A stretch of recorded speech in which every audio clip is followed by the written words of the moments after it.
And welcome back. You got a friend in me, and you got a friend in me.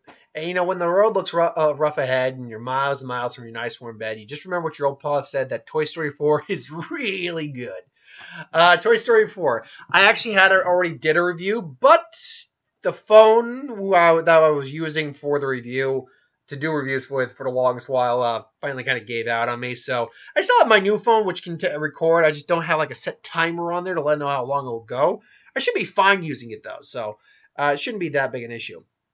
But point being is that I saw Toy Story 4. Someone was asking, "Are we gonna get Toy Story 4 review?" Yeah, I actually did the review. I just had to redo the review. And I say this coming from a guy who has only seen the first two in their full entirety, and just most of the third one too. I know how it ends. I know how it goes. Toy Story 4 is really damn good. It is. All the characters come back. You love them. The new characters are fantastic. Forky is adorable because it's like he just comes alive and someone's put about it's tackling some heavy subject matter, some existential subject matter. Like, what is our purpose when the purpose we felt we were designed for no longer is there? What purpose do we have beyond that? Forky, for example's, he's just like, you see it in dreams like, I am not a toy. I was made for soup, salad, maybe chili, and then the trash. And he just keeps saying, "You're a toy, trash." Trash, trash, and it's just trash. He just keeps trying to go in the trash. And then what he has to explain is like, why do you want the trash? Trash is warm. Trash is safe. It's like, you get it. That's what Bonnie, you are to Bonnie. I'm cuddly. It's like, yeah. It's like, I'm Bonnie's trash. Oh my God, Bonnie must be missing me so much. It's like, yeah. It's like, okay. So, so the whole, and then you also go into Woody's story too, where it's, well, I'm not really gonna spoil anything. I'll try not to, but I might like imply certain jokes here or there. But Woody's dealing with some existential stuff too, of dealing with his current purpose in life. It's like Andy's gone, and you even hear it in the trailer. So this isn't a spoiler that Forky's the most important toy to Bonnie at that time. In the movie, Woody's kind of been thrown to the side a little bit. He's a toy that's not played with as much. He's not Bonnie's favorite toy. But he still talks about, he still feels loyal to. It's called loyalty. He needs to be there for Bonnie, and he's the reason Forky gets made, and that it's now his new job to keep Forky safe, to keep Forky with Bonnie as long as possible. And he finds purpose in that. But then as we get through the movie, we see what happens. Bo Peep, obviously, he reconnects with Bo. He again is having this existential crisis, like, I was made to do this, but what happens now? And it's really well done. Trust me, they did finally shut up after like the first 20 minutes, and then they would only occasionally make some noise. There was and granted, it's a family film. Of course, they're gonna have kids there. But there were some kids there that were really being annoying. But after a while, they shut up, and even they were like, cry. People were getting. I was hearing people, and then actually hearing people. I was hearing people crying in the theater, man. I don't know how Pixar does it, but they know how to tug at your damn heartstrings. They just make you go, my childhood. They just know how to make you just, oh. It's like, I'm so. And I'll admit, the problem is that I like Toy Story, I do, and I like Toy Story 2. And for the little bits I've seen of Toy Story 3, I like Toy Story 3. I like them a lot. I even grew up on Toy Story 1 at least, but I was never one of those guys or people who was that emotionally invested by them. It's just like, I cared about the characters, absolutely, but I was never like tugging at my heartstrings invested. No, it was never that big a deal for him. I'm like, but I can see where it would, because it would affect people that way, because these characters come off the page, come off the screen like they are alive, like these people. It's kind of like when Robin Williams passed. I don't know Robin Williams personally. I didn't know him. I never knew him. But you can't help but really feel sad and hurt that someone like that's gone.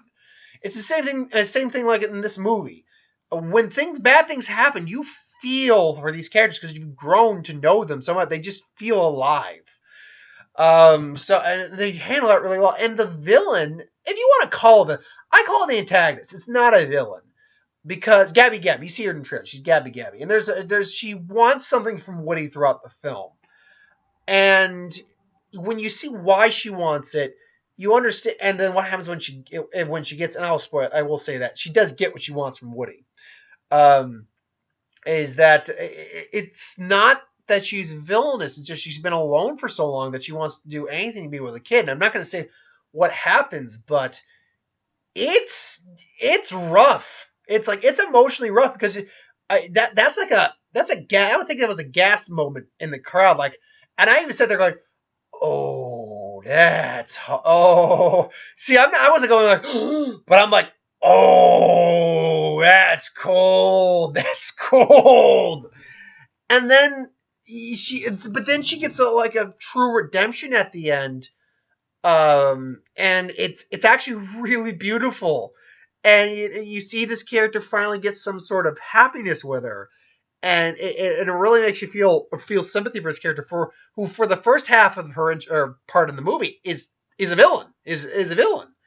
And then you realize, no, she's not a villain. She's just someone who got put into really bad circumstances and probably didn't want to do the bad things she did, but she did them, and then, things just didn't work out. So it's really hard for, emotional heartbreaking. I mean, the CGI is great.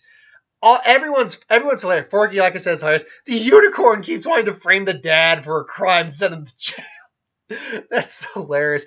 The Key and Peele, Ducky, and Bunny characters are some of the show-stopping highlights. Like, how about the old plush rush? And you actually see a little bit of this in the trailer, but there's extended scenes of this joke where they're just attacking because yeah, it's like, we're not doing that. Okay, I got another one. Just attack someone else, attack the old lady again because they need the key from the old lady who runs the antique store.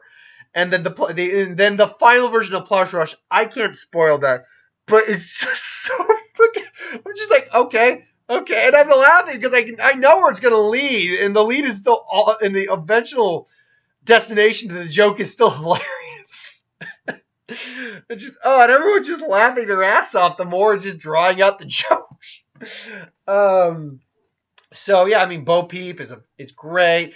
Duke Caboon, Canada's greatest stuntman, played by Keanu Reeves, just hoo ha hoo ha hoo, and they do make a whoa joke in the credits. So it is Duke Caboon's awesome. All these characters, the new and the old characters are great. Buzz is a little more side. I mean, he's not fully silent. He does have a story that's going on, like dealing with the idea of what a conscience is, and does he have it? He's using his sound effects as a conscience because he has no idea what a conscience is.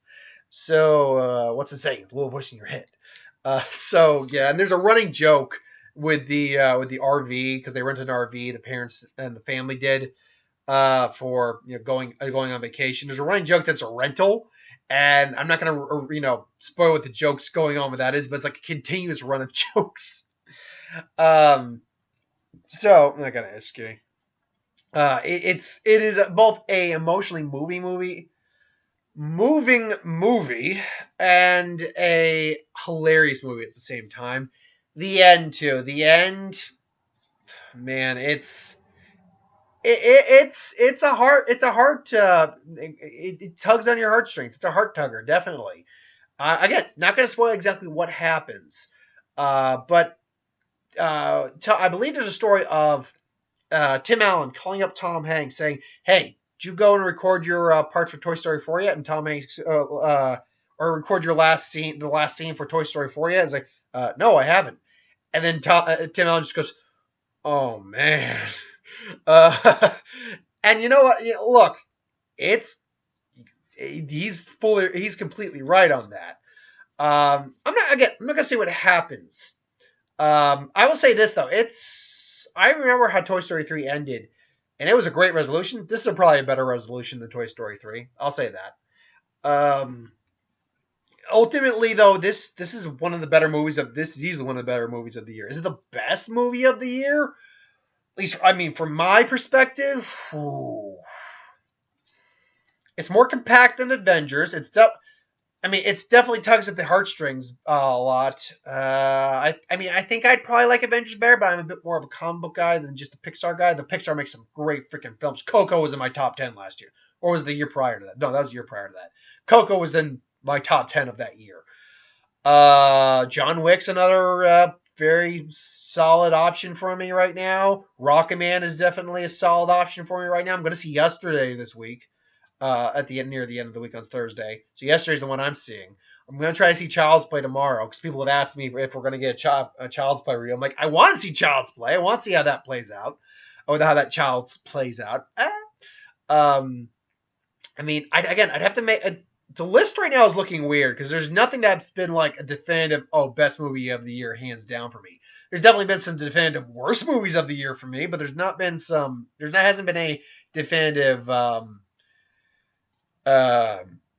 best movies of the year for me. I'd have to really like weigh and measure everything compared to each other.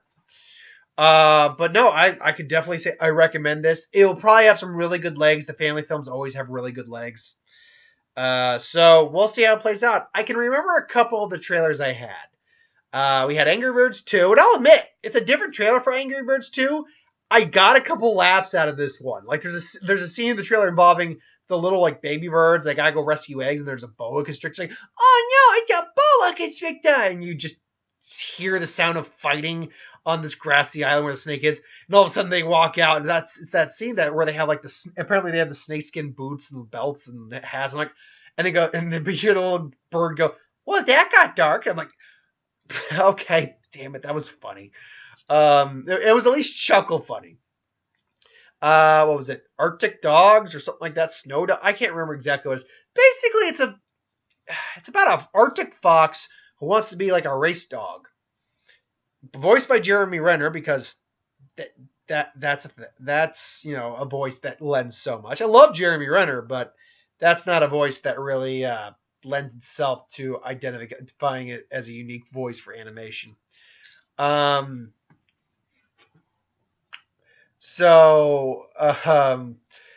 and then it's got Alec Baldwin in there. I'll say this: its animation's at least a couple stuffs about Norman North, which I didn't even know they made a third. I didn't even know they made a second. The first Norman North made enough money that it was able to warrant making not one but two sequels. What the sugar-coated hell kind of world do we live in? I don't know.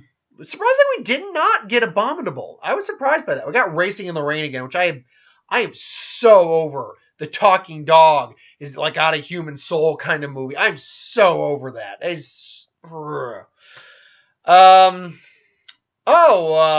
Trolls 2. I didn't even know a trailer dropped.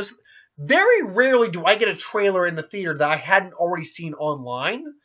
But occasionally it happens. I didn't even know the trailer for Trolls 2 dropped until I realized exactly what it was when they started hearing Anna Kendrick saying, "Hello, darkness, my old friend." And they got the voices back. They got Anna Kendrick, who I can understand getting her back. They got Justin Timberlake, where I'm thinking, was it really that important to get Justin Timberlake back? However, if I just quickly check, the original Trolls let's see here, Trolls, Box Office Mojo. Let's see, Trolls box office flop. Look, it made $346 million on a $125 million budget, which means even if you were to triple the budget, the film came close to breaking even. Actually, hold on, let's see. Yeah, just close to breaking even. But I can tell you right now, it did not have $125 million in budget. At best, it had a $50 million marketing budget, which means at $175 million, you then take the third out of the $346 it made. You're looking at a film that made a little bit of money. It didn't make a huge amount of money. Actually, wait a minute, $175. Take the third out of that. You're looking at something in the neighborhood. You're looking at a movie that made over $200 million. I know you're looking at that. 1, 3. Looking at a film that, in theory, made $1 about $215 million after the cut was taken for the theater, which means it made about, give or take, $40 million. And that's $40 million worth of profit. So I can honestly see why it was made. Now, will it be good? I don't think so. The first one wasn't very good. It wasn't a dumpster fire. There was a couple songs I liked. The animation was good. There was a few jokes that worked. Mostly, it was just kind of a waste of time, but it was a passable waste of time. It was not a terrible, but not amazing. This one at least as a big comic book nerd, I like the fact that they're going the Lantern Corps route with the mythos of the trolls. That there are strings. There are 6 strings that each represent a genre of music. And the rock trolls are going to destroy us. The rock and roll trolls. I'm like, oh, so it's basically like the Lantern Corps emotional spectrum. Okay, you got the orange lanterns, the blue lanterns, the pink lantern, violet lanterns, green lanterns, etc., etc. Oh, you got the pink string, the orange string, the blue string, the red string, the yellow string, the green string. So yeah, it's the Lantern Corps of the trolls world. Let's see. What else did I get? I didn't get again. I'm surprised I didn't get that Abominable trailer. I would have figured, being an animated movie and a big one to boot, that we would have gotten that, but I guess not. I can't remember. Did we get Maleficent? I think we got Maleficent because it's a Disney picture. I'm okay with the original Maleficent. It's not amazing. Angelina Jolie's really good on it. Visually, it looks really nice, except for the freaking fairies. The fairies are dumbasses, though. I love them. God, I hate the fairies in that movie. So the original Maleficent's okay. It's got good things in it, but it's got crap in it too. And yeah, and they went more the Wicked style than a story about the villain. So it's. But I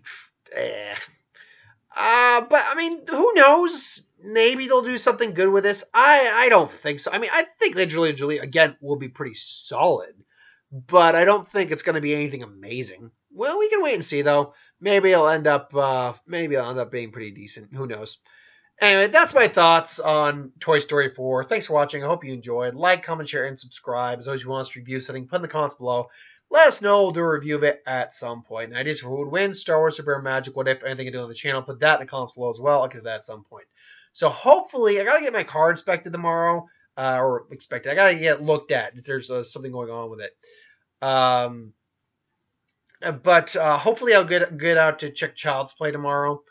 Another Who Would Win will be tomorrow. I'm thinking I want to do the next part of the Lantern Corps videos tomorrow, but it seems a little. I mean, I only did that basically as a well, I mean, I'm still going to do the Lantern Corps video, but I did it on Saturday. Well, only because I was supposed to do it on a Friday and couldn't get around to doing it in time. Because I had to make the thumbnail, which, to be fair, that thumbnail took me. I mean, it's a basic thumbnail, but it took me a little bit to make that thumbnail. But you know what? Maybe I'll do it tomorrow, just because I'll have the day off tomorrow. I'll have a lot to do tomorrow. So yeah, you'll have a Who Would Win, and I guess a Lantern Corps video tomorrow. And maybe a Child's Play review. Who knows? I hope. I do want to see it. I'm hearing better than average things, definitely. So anyway, thanks for watching. I hope you enjoyed, and I'll see you next time. Later.